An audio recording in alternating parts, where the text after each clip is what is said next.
Well, I'm just back home after commentating live on round 3 of the London Chess Classic, and it's been quite a long day, not least for the players.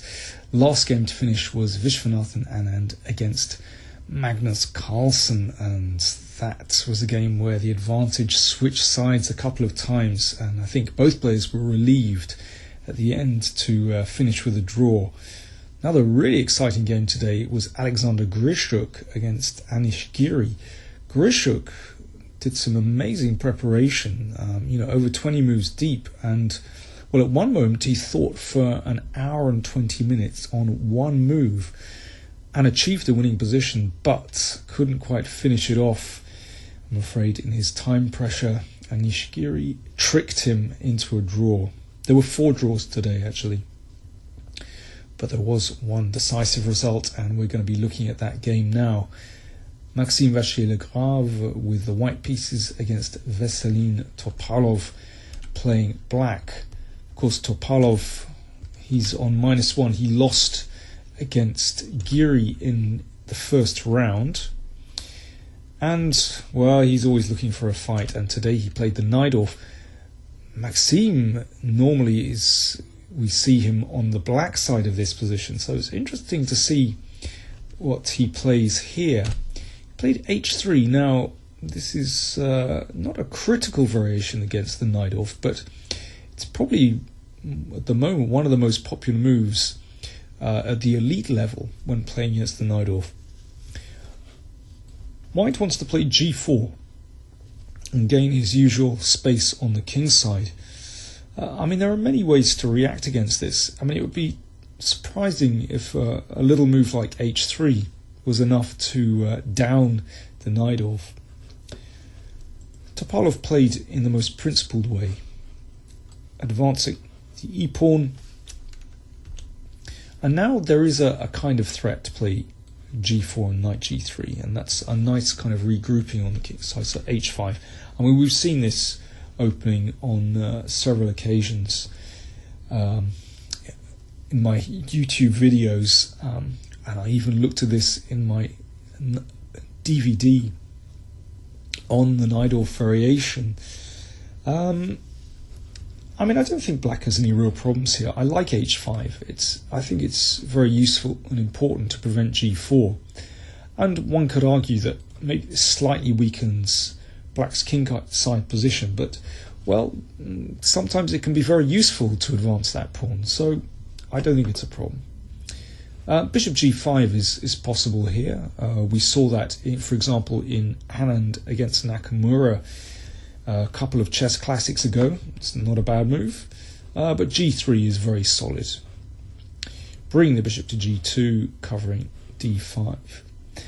And here, well, it seems to me that black is getting in all his kind of classic Najdorf moves, expanding on the queen side.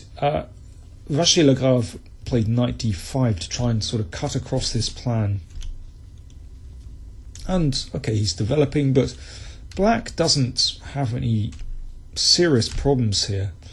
I like this knight coming over to f6, protects the h-pawn, covers d5, also looks at e4. King h2, well, that's kind of a waiting move from Maxime, and it seems to me that if white is playing a move like king h2, then this can't be so great for white already. Black has his pieces in excellent positions here. Looking at e4, okay, knight c3 defends that pawn, and now, well, one could play b4 straight away, but rook c8 also a good idea, building up the traditional pressure on the c2 pawn, and maybe you can come to c4 as well, looking at e4, a4. Okay, white has to find play from somewhere, and I think making a move like f4 I think is very risky, because black is actually quite solid in the center, and in the end it could lead to a weakness on e4, after rook c4. This is already a little bit, quite vulnerable actually. So a4. In this way, well, we'll see what Maxime is up to.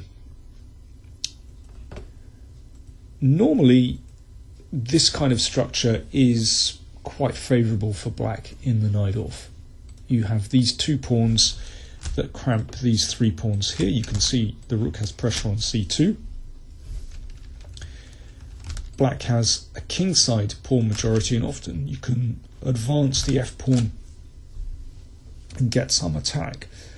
I already like black's position, I have to say. I know I'm biased. I play this opening with black, but it feels very nice to me. But it's not so clear, as we see after this next move. Queen e2, looking at the h-pawn, but also threatening perhaps to dive into b5 to hassle the bishop and black's a-pawn here. So it's not so clear, I must concede, but I think this is quite an important moment. Here Topalov played bishop g5, probably not a bad move, but I quite like h4. I feel this is a very principled move to, well, just prise open white's king a little bit, and then to play bishop g5. And you can see, this diagonal is opened. Eventually f5 might come. Feels like things are going pretty well for black there.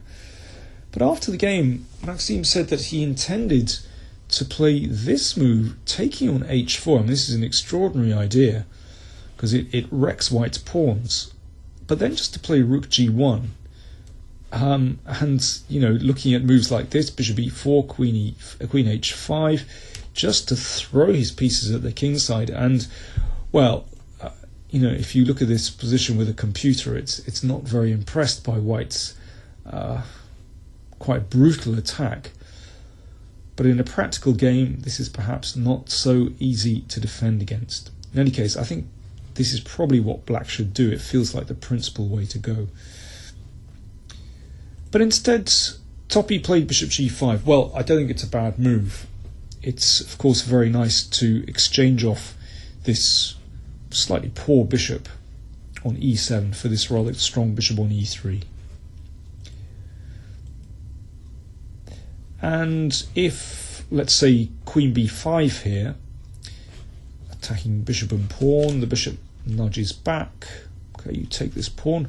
But now, well, either rook c2 or maybe h4 first, just prizing open white's king. Well, what's the score? Black is a pawn down, but well, you can see there's pressure on the second rank. Black has,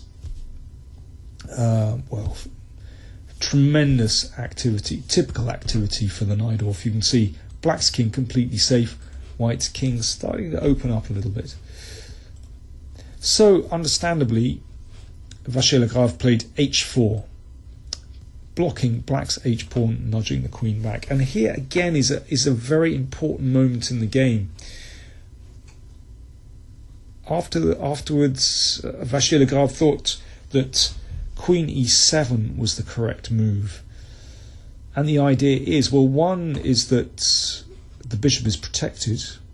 So, I mean, this isn't really a problem at all. Rook c2 is fine.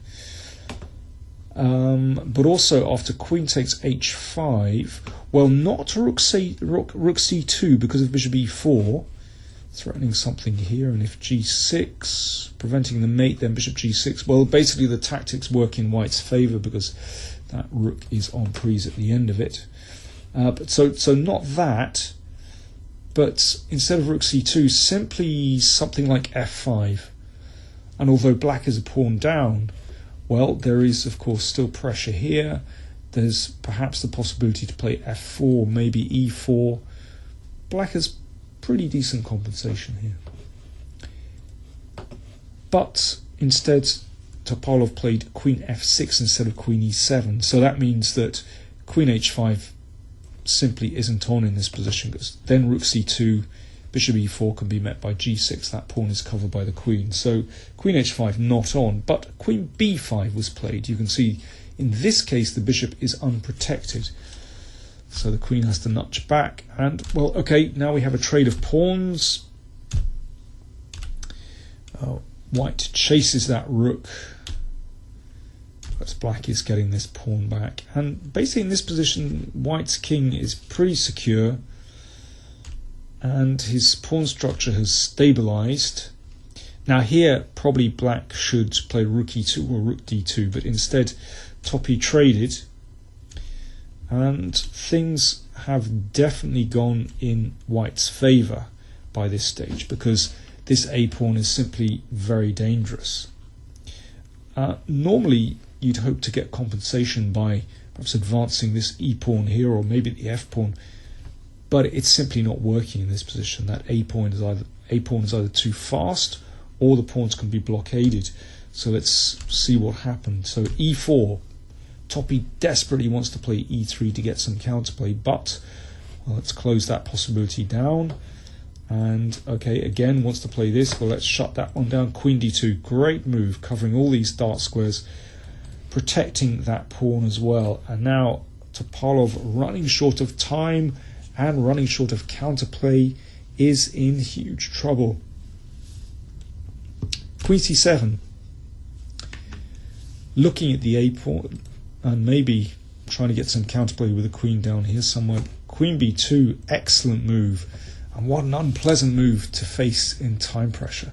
Suddenly white's queen slicing down the diagonal, and a threat to play rook b7, and it's black's king that is opening up. This is what happened. Rook b7, if the queen moves, then that's checkmate. So rook a2 prepared. But now, instead of trading rooks, queen b5 is an absolute killer move. If the queen comes down to c2 looking for some counterplay, then white forces checkmate with a rook b8 and mate next move. The only move to keep going in the game is to play queen c1, and in this case you can see that black is able to block with the queen on h6, but after this move, well, white is a pawn up, and well, the rook and pawn endgame might be winning, but maybe queen f4 is the most effective move, just keeping up the pressure and keeping pressure on the king and also pressure on these two pawns as well. White must be winning. In the game, actually, Topalov made a last desperate lunge with rook takes pawn check, but there was certainly no perpetual in this position, and he had to resign. So poor old Veselin Topalov, he's now lost 2 games and has half out of 3, and well, as I said, there were 4 games that were drawn today, which means that there are now 2 leaders in the tournament, Anish Giri and Maxime Vachier-Lagrave, both with 2 out of 3. So look out for my round 4 recording. That'll be coming after the round tomorrow. Thanks for watching.